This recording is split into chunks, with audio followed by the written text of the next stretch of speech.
and welcome to the X22 Report. My name is Dave, and this is episode 190, and today's date is October 16th, 2013. And the title of this episode is The Government is Broke, and They're Coming for Your Cash. And we saw this throughout the debt ceiling debate. The government does not have the revenue to pay their expenses, and this is why they needed the extra credit card to help them out.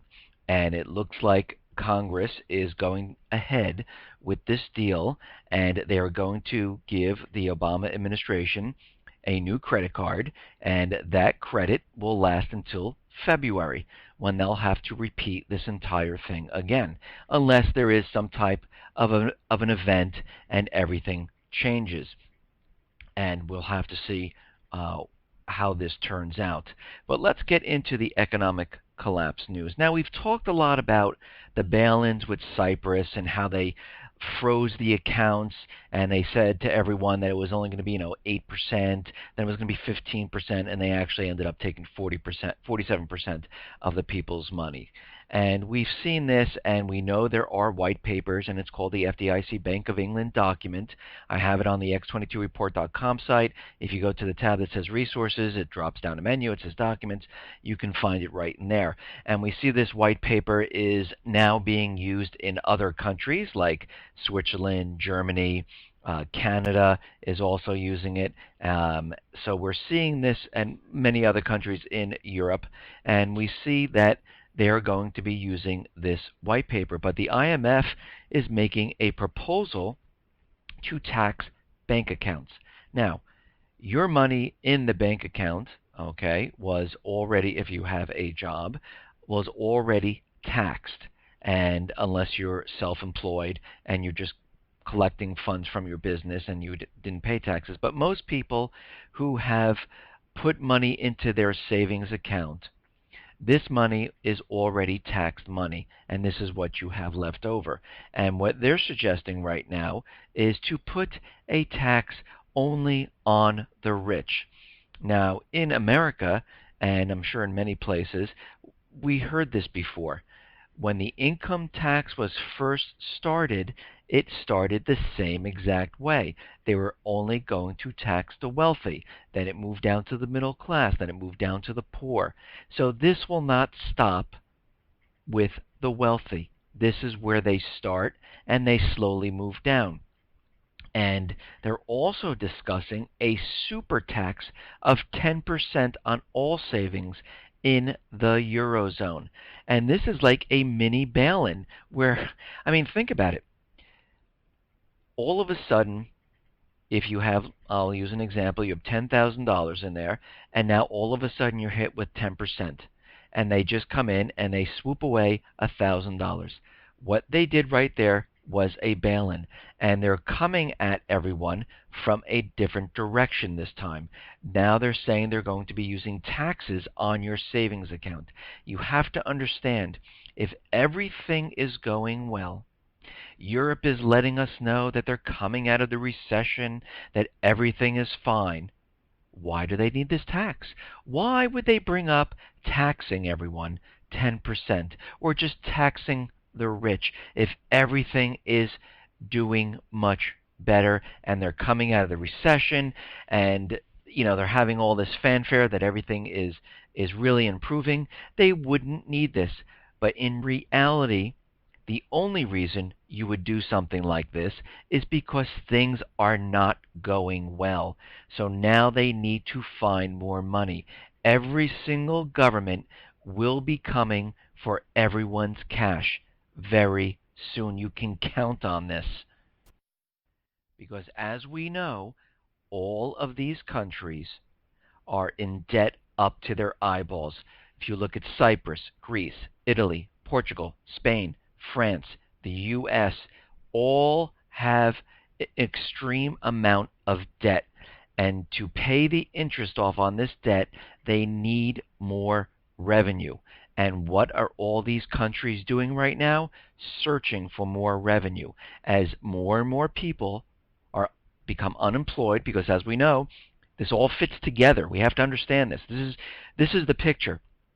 All of these countries, France, Spain, Portugal, Greece, Cyprus, the U.S., even though the U.S. really manipulates its numbers, all have incredibly high unemployment, 20 to 30%. The youth unemployment is even higher. We're looking at 40 to 50, in some places 60% of youth unemployment. So without people working and bringing in income, they cannot contribute to the government and pay off the interest on these debts. So as the unemployment goes up, revenue goes down, and these countries need to find a way to make up the difference, because they're not going to cut programs. Most of them will not. They rather let more people go, which means less people make money. In the short term, they cut the expenses, but in the long term, they don't have this income coming in anymore from these people working. And we're seeing this happen specifically in Greece. They're continually cutting people from work in the government. Now these people have no income. Yes, in the short term, they cut their expenses, but guess what happens? Less revenue, the money runs out, they need another bailout. So this cannot be sustained. So governments are looking all over the place to find money to help them keep the system propped up. And talking about people losing work, I mean, we see SunTrust Bank here is laying off another 800 people. Natixis is 700 people, and Tieto another 770. And IBM just cratered with a 2-year low on massive revenue miss. All these companies are not doing well. You're going to see IBM very soon start to lay off more people, because this is what happens. Revenue goes down. What do? They consolidate. They get rid of people. They cut their losses, and this is how they keep the revenue from looking so bad. They get rid of the people, and you believe me, very soon you're going to see IBM say they're going to have some layoffs here. And, we're seeing layoffs all over the place. The housing market is in a huge decline. Yesterday I reported that another mortgage company is laying off hundreds of people, and we know Bank of America, Citibank, Wells Fargo, all laying off thousands of people from their mortgage division. Now we're seeing that U.S. builder confidence dips to a very low level. They are less confident in the housing market. The National Association of Home Builders, the Builder Sentiment Index released Wednesday fell to 55, down from 57 in September. So things are not getting better at all. And during this whole time, mortgage applications slumped to the lowest level now in 2013. Even with mortgage rates decreasing a little bit, mortgage applications are still declining. And in the beginning, they said, oh, the mortgage applications are declining because rates went up. Well, now rates are coming down a little bit. But guess what? The mortgage applications are still falling. This is because the entire market is completely manipulated. The jobs market manipulated. 1994, they changed the calculation, and they continually manipulate it. And we know something really bad is coming, because the Fed just announced they believe the labor market is going to increase and get a lot better. This is what they were saying right before the crash of '08, where they said they didn't predict a recession, the subprime was contained, and everything looks fantastic. And now they're coming out saying the same exact thing, and we know this is impossible, because what are we seeing? We have a couple trends here. We have We have housing declining. We see retail sales declining. They had to manipulate GDP all the way back to 1929 to have it in the positive range. We see unemployment was recalculated, so it does not count the people who are dropping off. We see the new jobs that are being created are all part-time jobs and service-oriented jobs. We see major corporations laying off thousands of people. We see home builders telling us that they're seeing less traffic. Major furniture manufacturers are closing. The Fed has not let up on QE to buy the toxic real estate or the treasury bonds. We see foreign nations getting rid of their treasury bonds. We see the U.S. Using military force to keep the dollar propped up in all these countries. We see China and Russia making deals and bypassing the U.S. dollar. These are all signs that are letting us know that the economy is not getting better. And now with the IMF coming out and saying they like to tax everyone's savings, that is a further indicator that things are not going the way they're going. We see car sales declining. We see that they're going back to giving the subprime people loans to buy cars. This is not going well. No matter how they spin this, the economy is declining and it's going to collapse. There is no way out of this. The U.S. government, I know across the U.S. and a lot of people think, oh great, the debt ceiling's being raised. No, that's not great. That's more debt. Look what happened to Greece. More debt, more debt, more debt. This will not end well. Speaking about things that aren't going to end well, Obamacare. Now, visits to Obamacare site plummet dramatically in 2 weeks. Why? Well, first of all, the whole entire site is plagued with glitches and you can't get things done. Plus, people who went on there saw that the prices aren't as cheap as they were telling us from the beginning. And guess what's going to happen anyhow? Prices are going to get even worse as time goes on. And once people went on there and they tried to back out of it, they were getting hit with penalties. So now people are saying, well, I'm not even going to go on the site because I don't want to be hit with any type of penalty. And their visits are completely plummeting, and the whole thing is a complete and utter disaster. And what's funny is, in the website source code, when you go to sign up, there is something that is hidden behind the terms, and what it says is you have no reasonable expectation of privacy regarding any communication or data transiting or stored on this information system. And this was not visible but in the background of the terms and conditions on the site. Now, why would they keep something like that in there and not show it to the people? Does this mean it's binding to the people? That I don't know. But since, because once you click the button, you don't see that terms and conditions again. Does it appear then afterwards? Because you don't remember if you actually saw that or not. You just agreed to it. And also, how many people actually read terms and conditions these days? No one does. Every time you download an app to your phone or you do anything, you just see it and you just say, okay. And maybe that's what they were thinking, that they won't even know. They'll just click it. It will appear later if we ever have to check back, and there it is.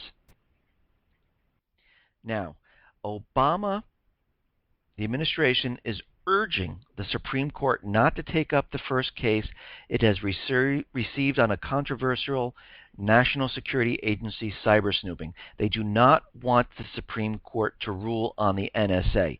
Why is that? Because what they will find is that everything that they were doing is in violation of the Fourth Amendment, and the president does not want this to go to the Supreme Court at all. And here's some lawyers speak of why they think that it shouldn't go to the Supreme Court. A U.S. Supreme Court decision to take the case would be a drastic and extraordinary remedy that is reserved for really extraordinary causes. And this was the argument from Donald Verrilli, an administration lawyer, which basically he says gobbledygook because it means nothing. What they're really saying is if this was brought to the Supreme Court and they looked into this, this is a complete violation of the Fourth Amendment, and this is why they are keeping it out of the Supreme Court, because they do not want them to say this in front of America. Now, as we know, John Kerry signed the UN Arms Treaty. Now, it is signed by the U.S., but it is not ratified by the Senate and the House. They have not done this. And what this means is that it's not binding to the U.S. And right today, the Senate kind of shot it down, and this went on to say that the ATT contains only weak, non-binding reference to the lawful ownership and use of and trade in firearms, and recognizes none of these activities, much less individual self-defense, as a fundamental individual rights. It could pose a threat to rights protected under the Second Amendment, which they are completely right, and it would. So the administration says, okay, if you are not going to pass this, what we're going to do, and this is what the administration has implied, that it can implement the ATT through its existing authorities and without new appropriations, which means they are going to do this on their own. They don't care what the Senate says. They are going to try to push this through and implement it, which is completely not allowed. But again, Obama does things that is not allowed. And I go back to this. This was pending in the Senate. They've tried with many different false flags to get these gun bills passed, to try to get the UN Arms Treaty ratified and voted on in the Senate and passed, but they just couldn't get it done. So now what they're doing is they're just going to bypass everything and just say, oh yeah, it's law now. And don't worry about it. We got it covered, which it isn't law. And this is what they're trying to convince everyone. It's almost like when Obama gave waivers for Obamacare for the staffers of Congress, which is really against the law because you can't give waivers out. And really what he did was he broke his own law. But again, he does not really care at this point. He knows the collapse is coming. He knows he needs to get these things done before the collapse, and they will use these fictitious laws to try to convince everyone that this is the law of the land, which it is not. Now, there is a report out there that there is a radio beam device that can disable a car or a boat engine from 50 meters away. Just by using it, it's what it says here. It's called it's dubbed RF Safe Stop, and it is it's called E2V, and it's a non-lethal weapon that can disable the engines of motor vehicles and small boats at a distance of up to 50 meters in under 3 seconds. What it does is it generates intense RF radio frequency pulses, and these pulses confuse the vehicle's electronics, rendering them temporarily inoperable. And we can see that they were, this weapon could be used to make people, trying to get away or trying to leave a situation and make their car inoperable. And to me, I'm looking at this this is some type of dangerous weapon if it falls into the wrong hands, or if the government tries to use it on people who are trying to get away from the patrols, who are trying to get away from DHS, and they're in their car and they can use this to disable the engine very quickly. Now, a couple reports ago, I talked about Marines moving into Italy so they can be ready to go into Africa, Libya, and all the other countries, because Italy is about 100 miles or so across the Mediterranean. They can get to there very easily. And what we're seeing now is the U.S. is deploying 200 Marines to a naval base in Sicily for possible operations in Libya, and we are seeing a huge buildup of Marines in this area, because what's happening is the United States is going after new natural resources in Africa. We're talking about all the African nations like Kenya. By the way, in my other report, they signed the clearinghouse agreement with China, which would bypass the U.S. dollar. And a lot of these countries in the African nations have many natural resources. And again, to prop up the U.S. dollar, they need to capture and have all these natural resources, use the U.S. dollar as the reserve currency. And we're seeing that they are pushing this to the limits and trying to get this everywhere to keep this system propped up with military force. And this goes on to say that the U.S. Marines are being moved to the Naval Air Station in Sicily, which eventually will have a force of about 1,000 Marines, with its main focus on Libya. Now, yesterday I reported that Iran is looking to join the BRIC nation, and once they do that, the U.S. sanctions are null and void, and there would be no sanctions. And we saw recently, and I mentioned this before, that back in the spring we had all this propaganda coming out that North Korea is going to bomb the U.S. And during that same time period, North Korea was making a deal with Iran to purchase its oil, bypassing the dollar. And now we recently saw North Korea again saying that they're going to, bomb America. And the U.S. was conducting many drills in that area.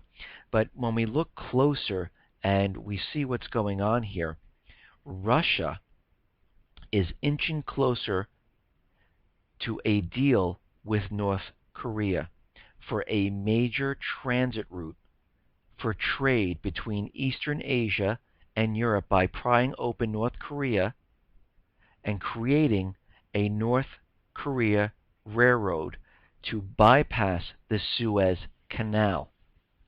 And this route is as much as 3 times faster than shipping through the Suez Canal, and they don't have to worry about pirates. They don't have to worry about political instability, and they can have this system run back and forth, and this is the deal they're making right now. And it's funny, it's the same time that we heard the threats from North Korea again, when the U.S. was putting pressure on them. And Russia's whole goal, and I said this before, China and Russia are making deals around the world. They're not putting armed forces into countries, doing drone strikes and things like that. Russia is convincing North Korea to be involved in profitable projects to make them realize that cooperation is better than isolation. And we can see that China and Russia, and I live in the U.S., I'm not against the U.S., but I see what's happening out there. I see how they are making deals by shaking hands and making deals between countries, and I see how the U.S. has military forces, and we're lied to get into these countries, and this is not going to end well when all is said and done.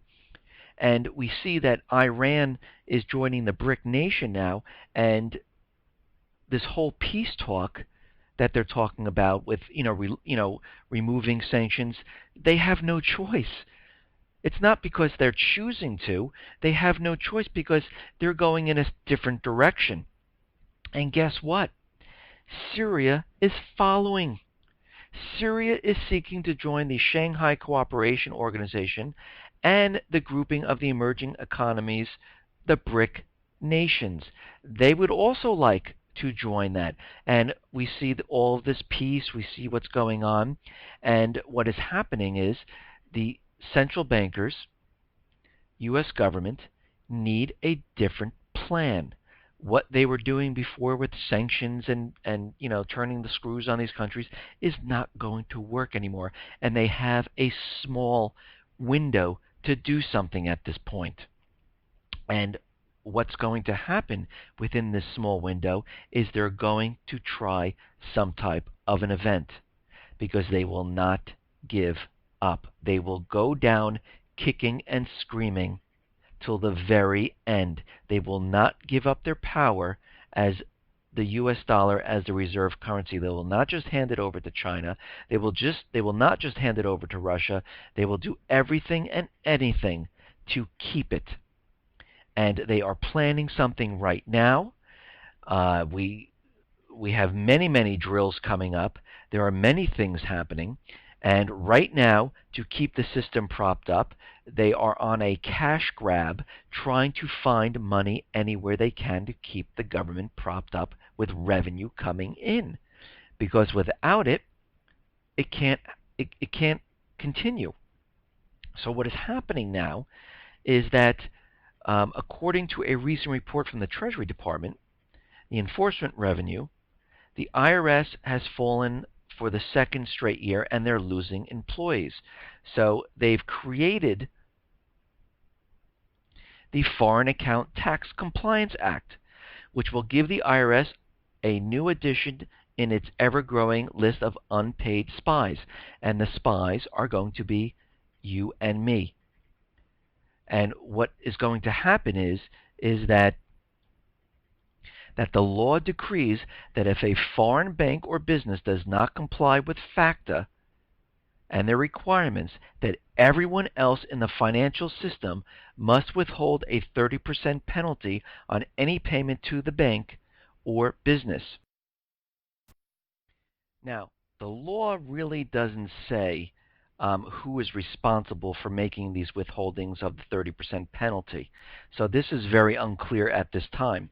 But as a result, all U.S. persons, individuals, businesses, trusts, retirement plans, tax-exempt organizations are potentially affected. FATCA demonstrates that every American taxpayer, whether they know it or not, whether they have anything to do with finance or not, whether they have any involvement with foreign banks or not, could potentially be required to monitor, document, and report financial transactions to the government. So what they're going to do is use the people to spy on other people. Now, the Swiss banks are ditching their secrecy. Switzerland, the world's largest offshore wealth center, has signed an agreement to share financial information with nearly 60 other countries. And this will completely change the financial landscape. And guess which countries really were pushing for this? It was U.S., Germany, and France. They put pressure on Switzerland to do this.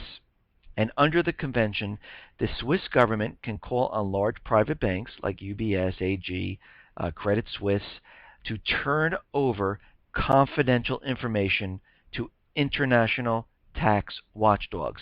The governments are doing this because they need to find more money. This is what's happening right now because they need the revenue coming in to keep the system propped up. So any private Western central bank country, which is the U.S., Europe, Australia, all these UK, all these countries are going to do the same thing because they need the revenue. So they are going to do a witch hunt for money which they can use to prop up the system. And this is what I mean by they're coming after your cash. Now, J.P. Morgan Chase is doing something very interesting, and it's a form of capital control. And they decided after November 17th that it will halt the use of international wire transfers, saying it would cancel any international wire transfer, including recurring ones. But more importantly, limits the cash activity in associated business accounts to only $50,000 per statement cycle. And this is the beginning of some type of capital control because, as you know, it will go from 50,000 limit down to 20,000, down to 10,000, down to 5,000. And these banks are getting prepared for something that is coming. And we understand that something huge is about to happen, and I'm expecting something to happen, and I don't have a crystal ball. This is from everything that I study, all the indicators, all the drills that are coming up. The government is in a tough position. The propaganda that's saying that the economy was recovering because of this debt ceiling debate, that the economy has faltered a little bit and it's declining, and we know for a fact that it's declining for a whole other reasons than what they're telling us. They're blaming the taper now on the government, and that's why they didn't do it. And you know the government is not going to keep the blame on themselves, and they know they need to get this war started any way they can before Syria and Iran actually join the BRIC nations. So they have a short window here. And we understand that there are many, many things happening from now and until the end of this year. And we understand that there is a bank collapse simulation which is being held and testing the FDIC Bank of England white paper. We also understand that there is a power grid drill coming up. Starting tomorrow is the shake down, the shake, rattle, and roll drill for earthquakes. And we understand that the 1,000 bank cyber attack drill is also happening today and tomorrow. So there are many things happening. There are many protests, and we can see that something is on its way. We see Israel having major drills right now, and they cannot let this peace go through and go forward. We understand that John Kerry, Susan Rice are talking about regime change in the Syrian government right now, even though they told us when the chemical attack false flag happened, it was only about the chemical attack. It had nothing to do with removing Assad, and now it turns out that they want to remove Assad. And again, I spoke about the wiggle room that they had in the UN resolution, that it doesn't speak to Assad as an individual. It only talks about the government, and they need to remove Assad so they can usher in and push in a puppet government into this country. And we know they need to do this, and there is a small window of opportunity right now, and guess what? They are going to take it. We will most likely see something happen. Listen, everyone, thanks a lot for listening today. Be well, be safe, and especially be prepared. Thanks a lot.